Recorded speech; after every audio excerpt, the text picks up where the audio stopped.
My stepmother raised her glass and said, "That's all you deserve, Jolie." Her voice sliced clean through the music, and the whole room laughed, everyone but me. My father just smiled at her like it was part of the show. I sat there, hands steady, the USB in my pocket, burning against my leg. Hook 1. But what if one hidden truth could shatter a perfect family's facade forever? They had no idea what I'd brought with me or what I was about to do. One truth strong enough to shatter everything they'd built. Before we get into it, tap like and tell me where you're watching from. Have you ever stayed quiet just to keep the peace? Even when you knew the truth could end it all. People like to say every family has secrets. Ours didn't bother hiding them. They just called them tradition. My father, Jolie Foster, built his company from scratch. In his world, everything had to look perfect. The house, the dinners, even the smiles. My stepmother, Karen, was the masterpiece he showed off. She had this way of turning cruelty into elegance. If she insulted you, it sounded like a compliment. And then there was Shannon, her daughter, my father's golden child. I used to count how many times he said her name at dinner like it was proof that I still existed if he remembered to say mine. I grew up in that mansion in Raleigh, surrounded by chandeliers and silence. After my mother died, the air changed. Karen moved in within months, her perfume replacing the scent of my mother's lilies. The staff learned quickly. "Please, Karen, protect your job." I learned too. Stay quiet. Stay out of the way. Every family photo had me at the edge. Half a smile, half a daughter. The only thing that ever felt real was my camera. At 16, I bought one with money I made tutoring neighborhood kids. It wasn't about art back then. It was survival. Through that tiny lens, I could frame the world how I wanted. I could zoom in on what people missed. A stray cat sleeping in the rain gutter. A hand trembling over a coffee cup. The kind of truth no one claps for, but it's still true. Hook 2. Want to know how a simple video exposed years of lies and betrayal? When I left home at 18, no one stopped me. Karen threw a polite farewell brunch like she was seeing off a house guest, not family. My father signed a check and told me to call if you need anything. I never did. Years passed. I built a career filming stories that weren't mine. Farmers losing land, veterans rebuilding their lives, mothers raising kids alone. Real people, real pain. But every time I turned off the camera, the silence came back whispering what I'd never filmed, my own story.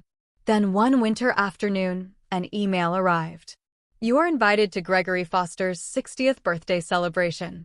Formal attire, no greeting, no signature, just that. For a full minute, I stared at the screen. And maybe this is the part where most people would delete it. I didn't, because after a lifetime of being erased, you start craving proof that you still exist. And that invitation, it felt like proof. The closer the party came, the less I slept. My apartment in Raleigh felt smaller each night, filled with half-packed gear and the steady hum of my camera charging.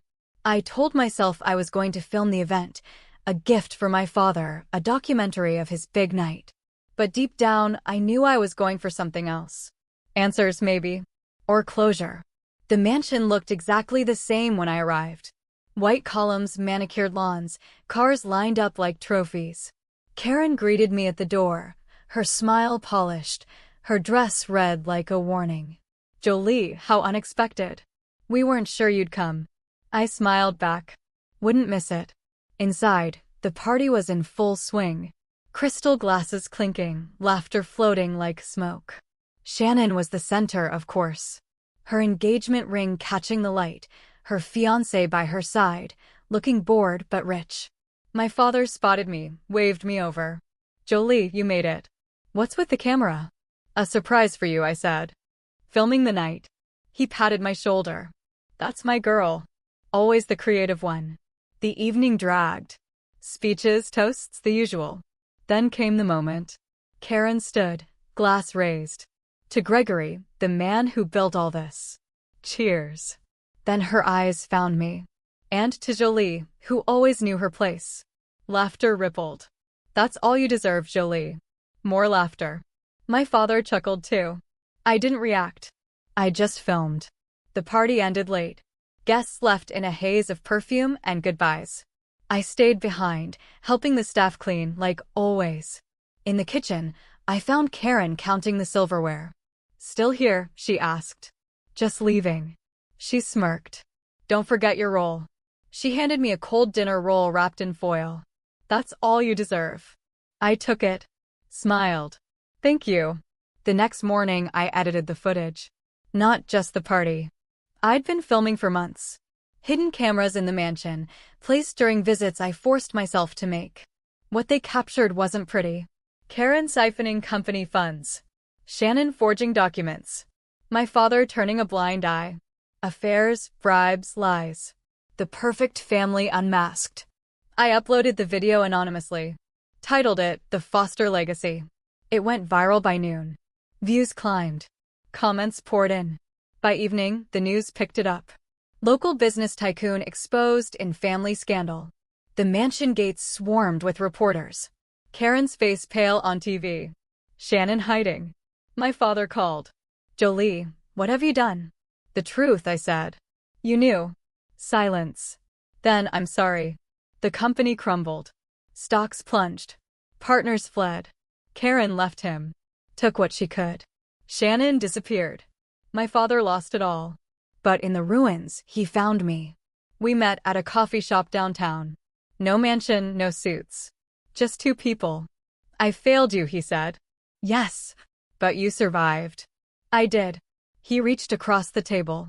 "Can we start over?" I took his hand. Maybe. Months later, the video won awards. A documentary prize at Sundance. I used the money to start my own studio. Filming truths that matter. My father lives quietly now. We talk every week. No more silence. No more secrets. That night, with the USB in my pocket, I didn't just expose them. I freed myself. If you've ever held a truth that could change everything, you're not alone. Share in the comments. Hit subscribe for more stories of quiet strength. Because sometimes, the smallest voice speaks the loudest.